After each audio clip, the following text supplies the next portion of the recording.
Good morning, students. Class 8 Social Studies, Geography Chapter 3 Mineral and Power Resources. In today's video, we'll continue our chapter from page number 3030. The topic is Non Conventional Sources of Energy. जिस increasing rate से हम fossil fuels को use कर रहे हैं, ये निश्चित है कि ये बहुत ही जल्दी एग्जॉस्ट हो जाएंगे, क्योंकि इन्हें मिलियंस ऑफ ईयर्स लगते हैं बनने में, बट हम बहुत ही स्पीड से इनको यूज़ कर लेते हैं। एक और माइनस पॉइंट है यानी नेगेटिव है एस्पेक्ट है इनका, जो है that it is causing environmental pollution. So to an alternative, we can move on to our non-conventional sources which are renewable, such as solar energy, wind energy and tidal energy. ये unlimited present हैं और renewable हैं, so we can go for this option which is more convenient for the environment also. Sun's heat and light energy can be felt by us every day. हम हर दिन सन की heat और light energy को feel कर सकते हैं. Solar energy को ट्रैप करके सोलर सेल्स में वी कैन प्रोड्यूस इलेक्ट्रिसिटी. बहुत सारे सेल्स को एक साथ ज्वाइन करके सोलर पैनल्स में इलेक्ट्रिसिटी को जनरेट किया जा सकता है. आपने देखे होंगे, you can have a look at this pic. Solar panels to trap solar energy, यानी इसमें सोलर एनर्जी को ट्रैप करके यानी इसको बांध करके इसके अंदर, and we can with the help of the cells present in it, power can be generated for heating and lighting purpose. ये जो टेक्नोलॉजी है ऑफ यूटिलाइजिंग सोलर एनर्जी, ये बेनिफिट करता है उन कंट्रीज़ को जहाँ पे सनशाइन लार्ज क्वांटिटी में ईजिली अवेलेबल है. सोलर एनर्जी जो है वो यूज़ हो सकती है even in the solar heaters, solar cookers, solar dryers, besides being used for community lightning and traffic signals. Community lighting का मतलब जो रोड लाइट्स हम देखते हैं वहाँ पे भी हम लाइट्स के ऊपर, आपने अगर बहुत जगह देखा होगा, if you have gone through the highways और some of the roads, you have must have seen जो स्ट्रीट लाइट्स हैं उनके ऊपर छोटे छोटे सोलर पैनल्स लगाए गए हैं, जिसकी वजह से डे टाइम में with the help of the you can say the sun's energy that is trapped in them, and after that it is being generated into electricity, जिससे हमें एक्स्ट्रा इलेक्ट्रिसिटी यूज़ नहीं करनी पड़ रही है उन पर्टिकुलर स्ट्रीट लाइट्स के लिए. जो सोलर एनर्जी ट्रैप्ड है उन सेल्स में, that is more useful for them, and it's also use for the traffic signals. The second renewable source is that is the wind energy. It is an inexhaustible source of energy. Windmills have been used for grinding grain and lifting water since times immemorial. यानी पुराने time से ही wind energy use हो रही है. जो windmills के बारे में हमने बहुत बार हमारी प्रीवियस क्लासेस में पढ़ा है कि जो ग्रेन्स हैं उनकी ग्राइंडिंग में और वाटर को लिफ्ट करने में विंडमिल्स बहुत यूज़ हैं. In modern time, windmills, the high-speed winds rotate the windmill, which is connected to a generator to produce electricity. अब आज के प्रेजेंट टाइम में ये जो हाई स्पीड विंड्स हैं, ये रोटेट करती हैं विंड मिल को, जो कनेक्टेड है एक जनरेटर से, and that produces the electricity ultimately. Wind farms have cluster of such wind mills. Cluster means बहुत सारे लाइन से विंड मिल्स हैं, मतलब स्टैंडिंग हैं. Cluster we can say group और अ बंच वी कैन से इन कोस्टल रीजन्स में, और जो माउंटेन पासेस वाली एरिया है जहाँ बहुत स्ट्रॉन्ग और स्टेडी विंड्स ब्लो होती हैं, वहाँ हम इन विंड मिल्स को देख सकते हैं. Wind farms are found in Netherlands, Germany, Denmark, UK, USA and Spain are noted for the wind energy production. इन एरियाज में विंड एनर्जी प्रोडक्शंस को देखा जा सकता है. Another is the nuclear power. Nuclear power is obtained from energy stored in the nuclei of atoms. यानी atoms के जो न्यूक्लियस होते हैं, न्यूक्लियस ऑफ जो एटम है उसमें जो पावर है, एनर्जी स्टोर्ड होती है, दैट इज़ यूज्ड कैसे, with the naturally occurring radio active elements जो उनमें प्रेजेंट है, named as uranium and thorium. These fuels undergo nuclear fission in nuclear reactors.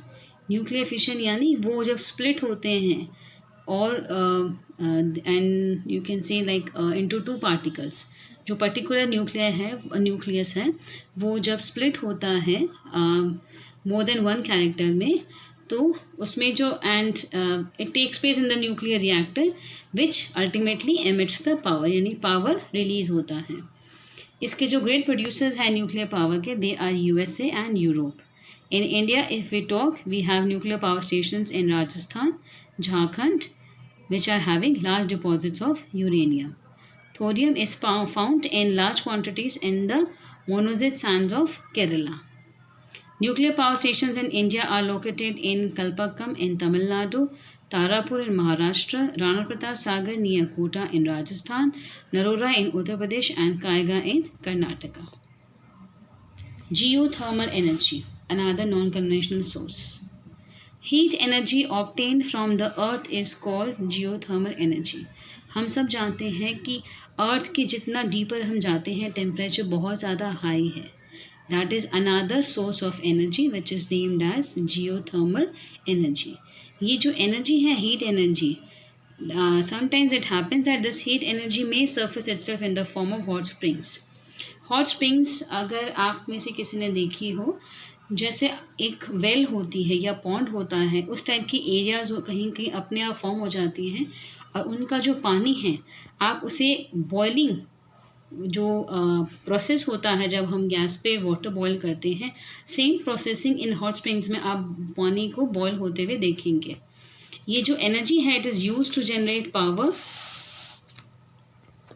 जो geothermal energy in the form of hot springs has been use for cooking, heating and bathing for several years, यानी several years से ये जो hot springs रही हैं इनका use हुआ है for cooking, heating and bathing. यहाँ पे एक पिक है जहाँ पे दिखाया जा रहा है कि मणिकरण में जियोथर्मल एनर्जी है, cooking food with the help of geothermal energy. ये हॉट स्प्रिंग्स नेचुरल हैं, ये ऐसा नहीं कि मैन मेड है, दीज आर नेचुरल, क्योंकि जो अर्थ के अंडर कोर में बहुत ज़्यादा जो टेम्परेचर है वो कहीं ना कहीं ये पानी के साथ एडअप होके ये हॉट स्प्रिंग्स अपने आप फॉर्म हो जाती हैं। USA has the world's largest geothermal power plants followed by New Zealand, Iceland, Philippines and Central America. In India, geothermal plants are located in Manikaran in Himachal Pradesh and Puga Valley in Ladakh. ये geothermal energy का processing का diagram है, you can have a look. Next we have the tidal energy. Energy generated from tides is called tidal energy. जो sea में high and low tides rise होती हैं उनसे produce होती है ये tidal energy.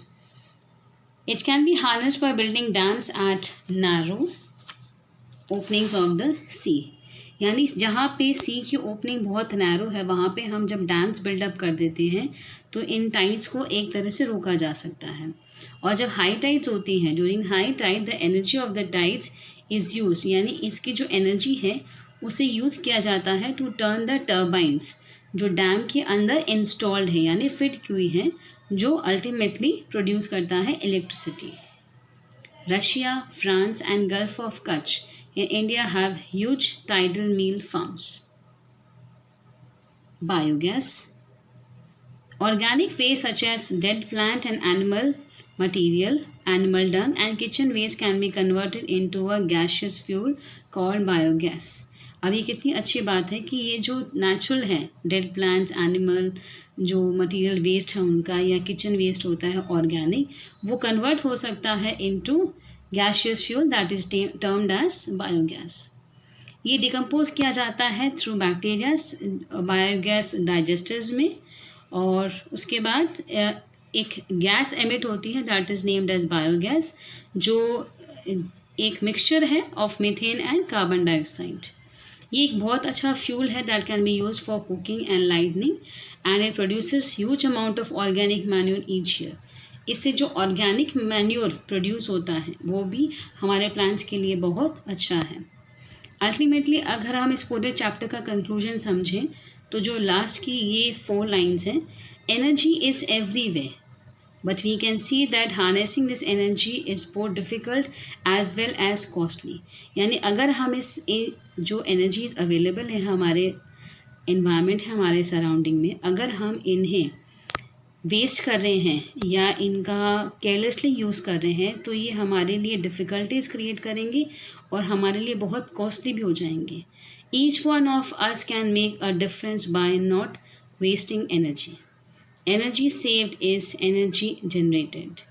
Act now and make brighter energy future. So we have completed our chapter here. Exercises. First question we have completed in our previous video. Hopefully all of you have done the work.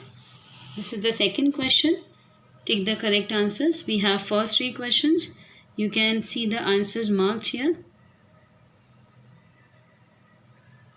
Now question number C, we have give reasons, and question D, we have distinguish between the followings. I will share the answers through pics after this video. Go through them and carefully complete question number 3 and question number 4 in your fair notebooks. Even go through the flow chart which is given on page number 31. इसे भी आप properly read करें and try to learn them. These are non-conventional sources of energy. Similarly, we have one more flow chart on page number 28 that is related to conventional sources of energy, showing us the advantages and disadvantages of the sources available.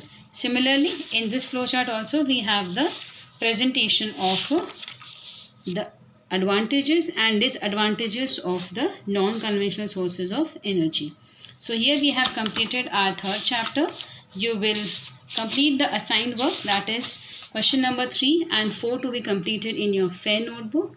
And after that you will read the chapter, go through the video, try to understand the content.